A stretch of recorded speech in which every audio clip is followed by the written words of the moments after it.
Guys, papakita ko sa inyo kung ano yung single share cabin at ano magiging cabin ako dito sa Anthem of the Seas. So ito ang tinatawag nila single share cabin. Single ka sa cabin pero share kayo sa bathroom. Yan. Di bali, yan yung table. Yan, siya makikita nyo. TV. Telephone. Yan. 2 drawer. At small fridge. Yan, kung makikita nyo. Dalawang lagayan dyan. At dibali ito yung higaan. Dibali tinutupi siya. Di katulad sa ibang barko, sa dati kong barko single share cabin, nasa baba yung higaan. Mas okay pa rin yung nasa baba. Pero okay na din to. At least may privacy ka at walang istorbo sa'yo pag matutulog ka. So yan.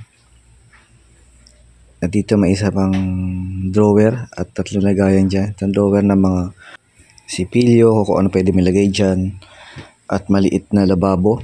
At dito naman may isang cabinet. Diyan natin lalagay yung mga damit natin, underwear, medyas.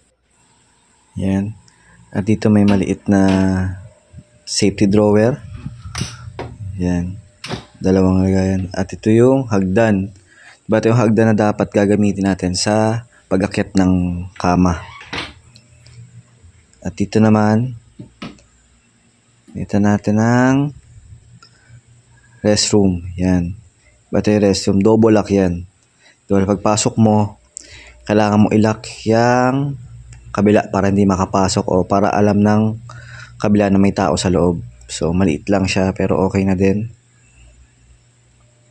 So, paglalabas ka, kailangan i-double lock mo din. So, ngayon lalabas tayo, kailangan natin i-unlock para alam niyang walang tao sa loob.